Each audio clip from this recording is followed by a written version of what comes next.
네, 상한가 튜브 시청자님들 반갑습니다. 상한가 전망대 시간이 되겠습니다. 자, 오늘 상한가를 가졌던 종목들 플러스 20% 이상가량 상승 보여줬었던 종목들 한번 체크 한번 해보도록 하겠습니다. 일단 그래핀 테마 이슈주로서 세미시스코 이 현상 같고요. 코로나 확진 소식에 따라서 계약을 늦춘다 라고 해서 YBM 넷 교육 온라인 교육주들 상승세 나온 와중에 YBM 넷 같은 경우는 상한가, 그 다음에 진맥트릭스, 두산 퓨어셀, 리드, 서포트 캠프, 이미지스가 되겠습니다. 뭐 개별주로서는 리드가 하나 있겠고요. 순서대로 종목들 전략들 한번 세워보도록 하겠습니다. 자, 먼저 세미시스코가 되겠습니다. 우선 세미시스코 같은 경우에는 생각보다는 조금 강한 흐름이긴 한데, 제가 일전에도 이런 모습을 보였던 종목들에 대해서 언제든지 또 장대 음봉이 나올 수 있으니까 조심해보자 라고 한번 말씀 한번 드렸었고요. 앞전 11,000원대에서부터 한 12,000원 라인 구간대까지 월봉 차트상에서 제가 그려놨던 게 또 그대로 있네요. 월봉 차트상에서 12,000원, 11,000원대 요 라인인데, 근데 그 자리 자체는 제가 뭐 이 선을 긋기 전에도 이 길자에 한 번 더 상승 보여준다라고 하게 되면 뭐 추가적인 상승도 뭐 가능할 것으로는 보고 있습니다. 다만 이게 일평균 거래량이 그렇게 많지는 않은 종목이기 때문에 주포들이 한번 물량을 때려버리게 되면은 마이너스권까지 급속도로 급락이 나줄 가능성이 높아요. 특히 지난 동안 작년도 8월달서부터 물려있던 분들 플러스 작년도 5월달 고점에 물리셨던 분들 해서 매물대가 만원대 초반에 있는 상황이라서 오늘 상한가 갔던 모습은 좀 괜찮습니다. 뭐 370만 주 잔량이긴 한데, 근데 이제 거래가 한번 나오게 되면은 거의 한 300만 주 정도가 나오기 때문에 내일쯤이면 풀릴 것으로 보고 있어요. 그래서 기존에 가지고 계셨던 분들 같은 경우는 매도에 대한 타이밍을 한번 보시고요. 2차 반등은 기대하지 마시고요. 물론 재료 자체가 쓸만하기 때문에 추가적인 상승 여력은 가능하겠습니다만, 뭐 2차 파동 자체가 1차 파동을 뚫고 올라가는 패턴보다는 그냥 그 자리에서 차익 실현성 물량들이 좀 쏟아지고 그리고 나서 다시금 등락을 주는 구간대가 나올 것으로 보여지고 있는 만큼, 우선적으로는 신규 편입보다는 가지고 계셨던 분들 수익 매도하는 선에서 한번 차익 실현 한번 해보자, 이렇게 또 전략을 한번 세워보도록 하겠습니다. 다만 상한가 잔량이 아침 개장하고 나서 100만 주 미만이다, 100만 주 미만이다 라고 하게 되면 상한가가 깨져버릴 가능성이 상당히 좀 높습니다. 그래서 8시 58분에 동시효과 흐름들 보면서 뭐 일반적으로는 저 정도 가량이면은 한번 시가가 상한가가 아니라 뭐 20%, 10%대 시작을 했다가 밀고 올라가는 경우도 있어요. 근데 장중에 시장이 깨진다라고나 하게 되면은 다시금 재차 내려올 가능성도 상당히 많다라는 점, 이 점 감안하면서 가보겠습니다. 그 다음에 두 번째 종목은 YBM 넷입니다. 자, 일전에 교육 관련돼서 온라인 교육주들도 한번 제가 그 테마 분석실을 통해서 한번 리뷰를 한번 해드렸었는데요. 그때 당시에도 제가 이 코로나 사태가 진정된 것은 아니라 다시금 재차 한 번 더 반등 정도까지는 가능하다. 그래서 목표가를 한 만원대 초반 정도까지만 보시면 될 것 같고요. 대장주격 종목이기 때문에 후발주들은 YBM넷에 대한 어떤 주가 흐름을 보고 나서 진행을 하는 게 어떨까 하는 생각이 좀 듭니다. 이미 앞전에서 한번 해먹었던 자리가 있기 때문에 이번 상승 자체는 상한가는 그렇게 강한 상한가는 아니에요. 상한가 잔량은 시간 외에서는 마이너스 한 4% 정도가량. 그러면 내일은 마이너스 구간대에서 한번 시작을 했다가 양봉이 날 가능성이 상당히 좀 높습니다. 목표가는 오늘 종가 상한가 가격 이상으로서 한번 보시면 좋을 것 같고요. 상한가가 종가 무렵에 올라갔기 때문에 지금 7,700원대가 어느 자리냐면은 장중에 고가 라인 구간대였던 7,700원대, 7,750원대 요 자리입니다. 그래서 이 자리가 지지를 받게 되면 한 번 더 오늘 종가 이상까지 한번 살짝 한번 올라갔다가 내려와줄 가능성이 상당히 좀 높다라고 좀 보고 있습니다. 그리고 앞선 테마 분석 시간에서도 교육 관련된 종목들은 제가 체크 한번 해드렸었고, 진단키트 관련된 종목들도 한번 체크 한번 해드렸어요. 수출하는 물량 자체가 상당히 엄청나다고. 지금 4월달 수출 실적에다가 거의 배 이상 나올 겁니다. 전체적인 캐파 자체는. 그러니까 만들어내는 것도 많이 만들어내지만은 비행기라든지 아니면 운송 수단이 마땅치가 않은 상황 속에서 비행기편 뭐 수출 뭐 이런 것도 있긴 합니다만은 사실은 그 한 편을 띄우기가 그렇게 쉽지는 않습니다. 예, 쉽지는 않아요. 그래서 일단 이 관련돼서 코로나 관련주로서 잠시 후에 뭐 진매트릭스도 한번 리뷰할 테지만 이 YBM넷 같은 경우는 교육 관련되는 온라인 교육주 중에서도 대장주격 종목으로서 상한가 잔량 수준이나 현재 시간의 단일가 거래량으로 봤을 때는 이 길자 일단 마이너스권 시작을 해서 한 번 더 올려치는 그런 자리가 형성이 되지 않을까 하는 생각이 좀 듭니다. 과거에도 장대양봉 다음에 장대양봉 다음에 음봉, 장대양봉 다음에 쉬었다 가는 자리들이 포착되는 모습들을 봤을 때 이 종목이 행여나 추가적인 상승에 나온다라고 하더라도 한 번 정도가량은 좀 꺾였다가 가는 자리가 나오지 않을까 생각이 좀 듭니다. 자, 진맥트릭스 와 쌍봉 치네요. 대단합니다. 역시 시가가 여기 앞전 고점에 몸통의 시가 라인 구간대를 돌파를 해서 오늘자 상잔량 나쁘진 않은데 근데 상가 잔량 12만 주에 장중에 한번 흔들어 제꼈었죠. 근데 장중에 뒤집었던 라인대가 12,000원대 초반이에요. 그러니까 12,800원대라고 하게 되면은 장중에 한번 꺾여 내려갔다가 살짝 반등 정도까지는 가능하다. 그리고 앞쪽에 물려 계셨던 분들이 많이 계시기 때문에 이런 종목들 패턴은 외봉형 패턴이에요. 외봉형 패턴은 뭐냐면 그냥 쭉 올라갔다 쭉 내려오고 쭉 올라갔다 쭉 내려오고 쭉 올라갔다 쭉 내려오고 뭐 이런 자리들이 형성이 되기 때문에 이 점을 좀 체크를 하시고 가시면 좀 좋을 것 같아요. 진단키트 관련되어 있는 종목들 또는 코로나 바이러스 재확산 우려 된다라고 하게 되면 역시나 백신 이슈들 그러니까 백신, 렘데시비르, 진단키트, 마스크 그 다음에 또 자가격리자가 또 늘어난다라고 하게 되면은 음식료 업종들 이 섹터들이 주목을 받을 수밖에 없는 상황이다 라고 보시면 되는데 이 종목들이 올라갈 때는 증시가 하락을 해줘요. 오늘 같은 경우에도 코스피 지수 그렇게 아주 강하진 않았었죠. 그러니까 이런 코스닥은 괜찮았는데 코스피 지수 같은 경우는 오히려 마이너스로 좀 들어가 버리긴 했어요. 그러니까 이런 종목들이 나올 때에는 시장이 좀 부진함과 동시에 수급이 쏠려버리는 현상이 있기 때문에 올라갈 때 화끈하게 올라간다라고 하더라도 내려올 때도 화끈하게 내려온다라는 그런 단점이 좀 있습니다. 그래서 그 점을 좀 명확하게 하고 가셔야 될 것 같습니다. 자, 그 다음에 두산 피어스를 되겠습니다. 자, 두산그룹, 두산중공업 재무구조 개선을 위해서 계열사 매각에 대한 기대감에 따라서 오늘자 장대봉을 좀 세워줬는데요. 우선주들까지 같이 가는 모습이었습니다. 사실 두산 피어스레 같은 경우에는 사업 영역 자체가 SOC 플랜트, 그 다음에 뭐 발전용 연료 전지, 그 다음에 시장 점유율 자체가 한 80% 정도가량에다가 기술력도 상당히 좀 좋죠.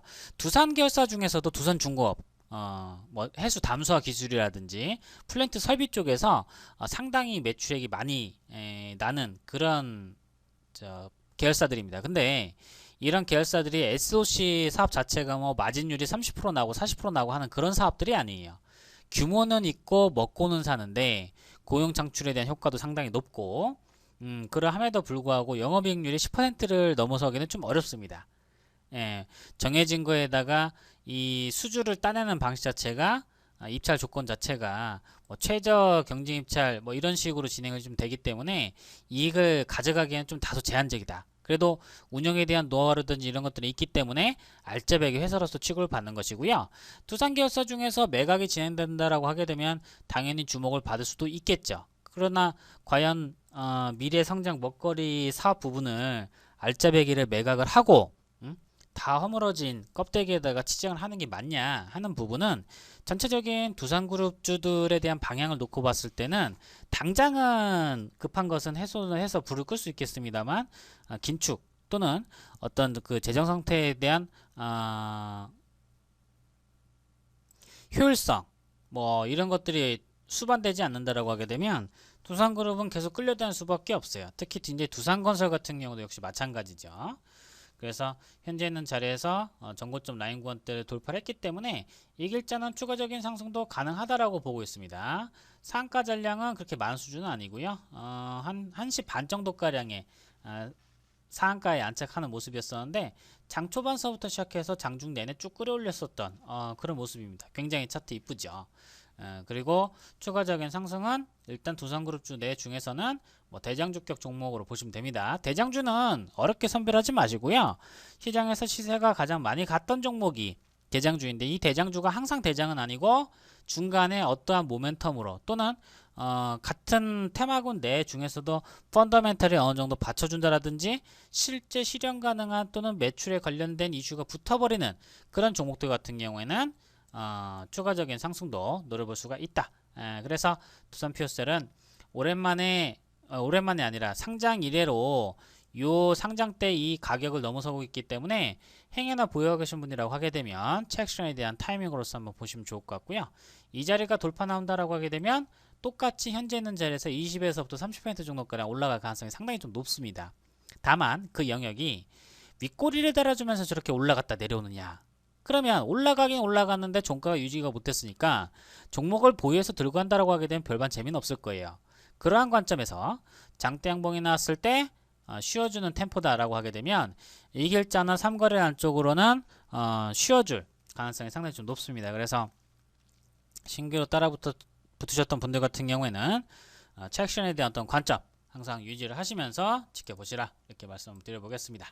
자, 리드가 되겠습니다. 리드 같은 경우에는 우선적으로 가격은 한 31% 정도가량 올라갔는데요. 뉴스를 한번 보신다고 하게 되면은 리드 같은 경우는 정리매매가 개시가 됐습니다. 상당히 좀 안타깝고, 우리 또 리드를 혹시나 보여 계신 우리 또 시청자님들 계신다라고 하게 되면 또 심심한 위로의 말씀 한번 올려보도록 하겠습니다. 5월 14일까지 정리매매 기간이 이루어지는데, 사실 정리매매가 이루어진다라는 것은 시장에서 더 이상 거래가 되지 않는다라는 것을 의미할 뿐 회사 자체가 사라지거나 없어지는 것은 아닙니다. 그렇지만 상장 폐지된다라는 것 자체가 회사가 멀쩡하면은 저렇게까지 안 됐겠죠. 정상적인 기업이라고 하게 되면 매출이라든지 적자를 본다라고 하더라도 신규로 자금을 끌어서 새로운 사업 역량에 집중한다든지 하기 위해서 주시장이 있는 겁니다. 그러면서도 상당히 그 기업에 대한 어떤 그 펀더멘털 자체가 개선이 되는 기업들도 저도 상당히 좀 많이 봤습니다. 좋은 방향으로 흘러가서. 근데 그러한 경우는 한 5번 중에서 1번 정도까지밖에 없을 정도로 희박한 케이스고요. 리드 같은 경우에는 어찌됐거나 정리매매가 이루어지면서 거래가 많이 나오고 있는데, 이게 올라갔던 상승폭에 대한 의미보다는 현재 있는 위치 자체가, 그러니까 일반적으로 그간에 물리셨던 분들 700원, 800원대 물리셨던 분들 사실은 200원대 초반에 매도를 하게 되면 손실률은 클지언정 어떻게 보게 되면 만원짜리가 상패돼도 동전주의고 300원대 미만이고 2만원짜리가 정리매매 돼도 마찬가지긴 합니다. 그래서 리드 같은 경우에는 일단 회사에 대한 어떤 전망들이나 이런 게 좋다라고 보게 되면 모르겠습니다만, 자본 자체가 완전 잠식됐던 상태에서 과연 이러한 매출들이 의미가 있을까? 그리고 마지막 분기 때, 작년도 마지막 분기 때는 매출액이 1억 원, 당기순이익이 234억 적자, 이라면 거의 문 닫는 수순이나 마찬가지겠죠. 그래서 안타깝지만 정리매매 되는 걸 금액상으로 얼마 안 된다라고 해서 그냥 방관하지 마시고요. 조금이라도 건져두는 게 좋지 않을까 하는 생각이 좀 듭니다.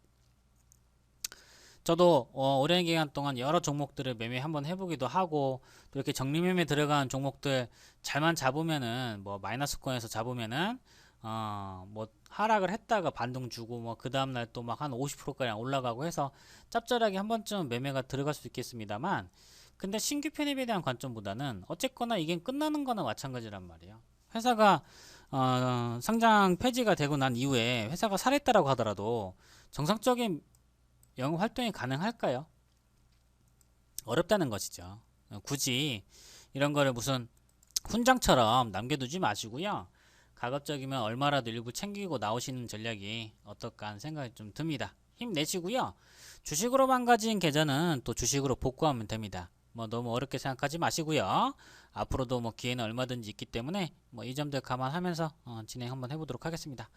자, 그 다음에 소프트 캠프 되겠습니다.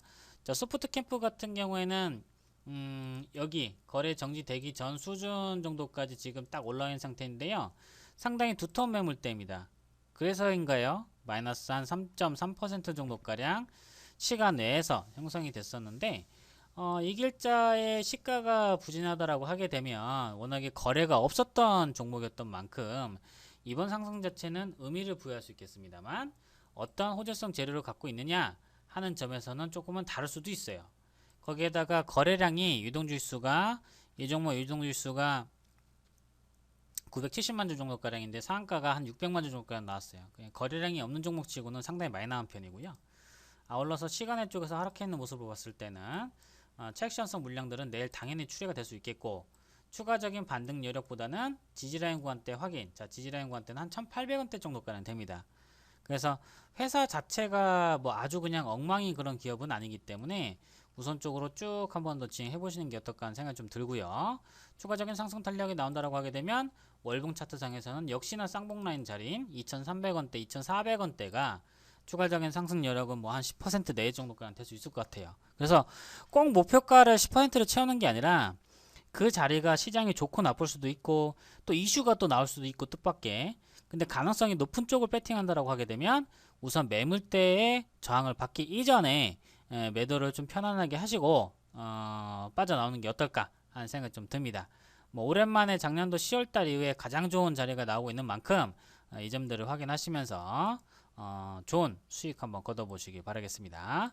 자, 마지막 종목은 이미지스가 되겠습니다. 이미지스 같은 경우는 핀테이 햅틱 액추에이터 관련돼서 특허권 취득했다라는 소식에 따라서 급등이 나왔는데요. 이게 무슨 내용이냐면요.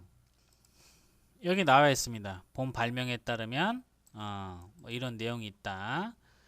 이런 내용이 있다. 뭐 가능한 이점이 있다. 근데 뭐 저걸로 올라갔다라고 하기에는 사실은 뭐 모멘텀 자체는 좀 다소 부족해 보이고요.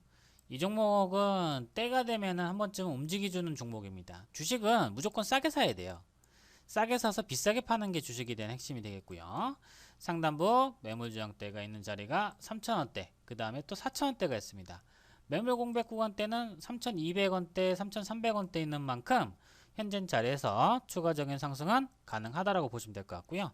탄력 자체는 한번 양봉 보여주게 되면 음봉으로 꺾여버리기 때문에 이 재료 자체가 그렇게 센 재료는 아니에요. 그러니까 이런 패턴 보셔야 돼요. 올라갔다 내려가서 반등 주고 올라갔다 내려가서 반등 주고 하는 이런 패턴들을 보시면서 가신다라고 하게 되면 훨씬 더 좋은 자리를 나오지 않을까 하는 생각 좀 들고 시장이 좋은 데 반해서 재료를 내보낼 게 없어갖고 저걸 내보내긴 했던 건데 실상 이번 달보다는 다음 달이 더 매력적으로 좀 보이겠고요. 다음 달도 현재 있는 자리에서 2,800원대 한 지지 받는 것만 보여준다라고 하게 되면은 충분히 추가적인 상승도 가능하다라고 저는 보고 있습니다. 다만 거래량 자체가 아주 많았던 종목은 아니기 때문에 거래에 대한 대금, 매수에 대한 금액들 이런 것들을 조금 낮춰서 병행을 해보시면 어떨까 하는 생각이 좀 듭니다. 자, 이 급등세가 나왔던 종목들은 상한가, 하한가 가격 제한폭이 30%가량으로 30%로 변경이 되고 난 뒤로 실상 호재성 재료가 반영된다라고 하게 되면 한 번 내지는 또 두 번 정도 상한가에서 다 마무리가 돼버립니다. 그리고 여기서 잘못 추격을 하게 되면은 매수가 대비해서 고가에서 만약에 상투를 잡아버리게 되면 금방 마이너스 20% 30% 가버립니다. 그런 점들을 좀 감안했을 때는 현재 있는 자리가 대부분 다 차익 실현성에 대한 어떤 관점으로서만 체크를 한번 해드리고요. 제가 추가적인 상승 여력이 남아있다. 이 종목은 여기까지 간다 라고 또 얘기를 드리는 종목들이 있습니다. 그런 종목들은 한번 올라갔다가 내려온다라고 하더라도 한번 공략을 들어가면은 다시금 반등세를 맛볼 수 있는 그런 자리가 나오게 될 것입니다. 그래서 추가적인 상승 탄력에 대한 가능성들 이 점을 체크 한번 해드렸고요. 자, 이렇게 해서 5월 12일자 그러니까 11일자 상한가를 갔었던 종목을 12일자에 대응할 수 있는 전략들을 한번 세워봤습니다.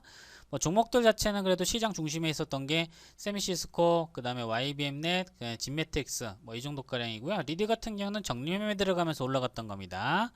이 부분 잘 좀 체크를 하셔갖고 좋은 수익 한번 거둬보시기 바라겠으며 추가적인 종목에 대한 궁금증이나 추천주 뭐 이런 것들이 좀 궁금하시다라고 하신 분들은 구글 플레이스토어에서 상한레이더 어플 가입하셔가지고요.